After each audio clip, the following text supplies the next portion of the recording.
Today I'll be talking about what I believe has happened to Roblox JoJo games as a whole and the ways they've declined. Disclaimer, this video contains a lot of opinions. Remaining civil would be appreciated. First, I'd like to talk about one game in particular that really sparked the Roblox JoJo game's success on Roblox, Project JoJo.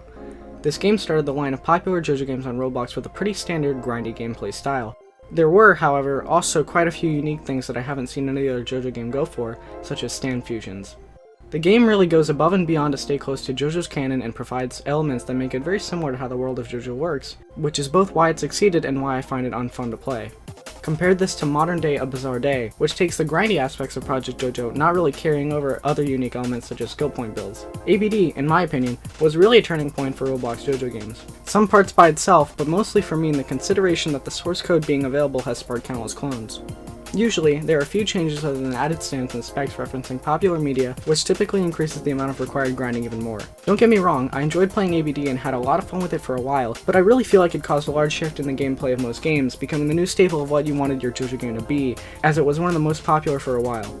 For some time, it really felt to me like there was an overall trend towards the removal of combat, which is what made JoJo games so enjoyable to me and most of my friends. Without a focus on combat, you just have a generic game that requires you to grind until you get what you want until a new thing comes out in which you then grind for that. A lot of games became ABD, but we added edgier / meme things, and this really made the games as a whole feel repetitive in my opinion. In the same vein, overemphasizing a certain aspect of your game can be extremely detrimental and may deter newer players from joining in, despite how much they may want to.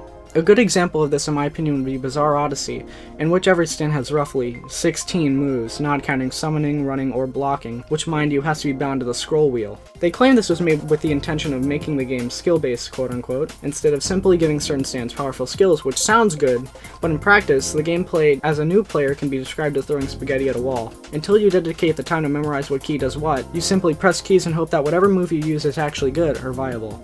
This is worsened by the fact that certain stands have an entirely separate moveset for when they aren't summoned. Keep in mind that none of this says anything about the actual quality of Bizarre Odyssey. The game looks like it has great potential and I really like the models and moves. It was simply used as an example of why overemphasis on a part of your game can be destructive to new players' experience. YBA has been my go-to game because of its emphasis on combat, and I feel that is what makes a JoJo game truly enjoyable to me.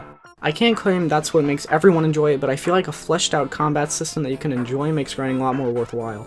I really dislike the trend of replacing that element, what makes JoJo games special for me, with the addition of Shadow, Gastratus, Act 5 over Heaven, and Thanos spec. I've played some games that are genuinely just broken clones of ABD with poor scripting, stolen assets, and a complete lack of any fun gameplay, and usually an item rarity event or infinite items to get more people to play. Even if there is a good emphasis on combat in a game, I also feel that it's crucial the combat is fun and balanced. I feel YBA ticks this box pretty well, with the exception of some objectively better stands for the sake of canonicity, but games with extremely overpowered stands such as PJJ don't really have what I consider to be balanced combat, or even an attempted balance. In a way, I feel PJJ's identity has become the JoJo game that sticks to canon as much as possible, but drags down all enjoyment of combat with that requirement. Stands such as the Worlder have completely destroy almost any opponent, basically what I'd call a free win button. All it takes to succeed in games with combat such as PJJ is to beat your opponent not in skill, but in hours played. The more you grind, the closer you are to getting the new overpowered thing. The people with said thing don't have to try at all, such as my friend here who is able to just fly above me. I can't hit them, but they can hit me. And this ability used to be able to make you to fly infinitely.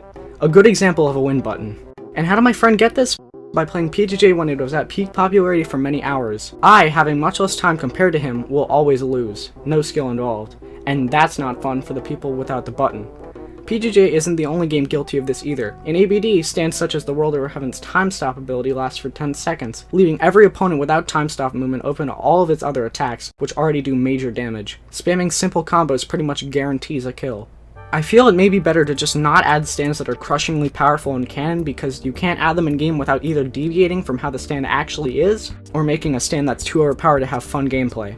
Looking at the counters for how many people are playing the top games, I feel like my point is reflected.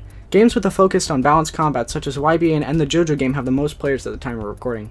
On top of this, I feel like every JoJo game has had increased toxicity in one way or another, especially games where players are able to use stands that completely crush all competition. I consider myself a veteran player of YBA and remember when people saying easy usually made the whole server go after them. That's just not the case anymore in most communities, where toxicity has become more accepted and there's been a notable increase in it. I can't be the only one who's annoyed by that. Now, there's not much you can do as a developer to control that in your community, but I feel like instantly responding after being killed would be an amazing addition to help toxicity in-game. Punishments for saying words and bypasses of words that could be considered heavily toxic also sound promising, but might need more thought, as it's pretty censor heavy. Sorry, I think I'm getting bored. I'm gonna go check Discord. Well, what do you think? I'd like to hear your thoughts and criticisms in the comments, especially since this is a new style of video compared to what I normally make. Thanks for watching.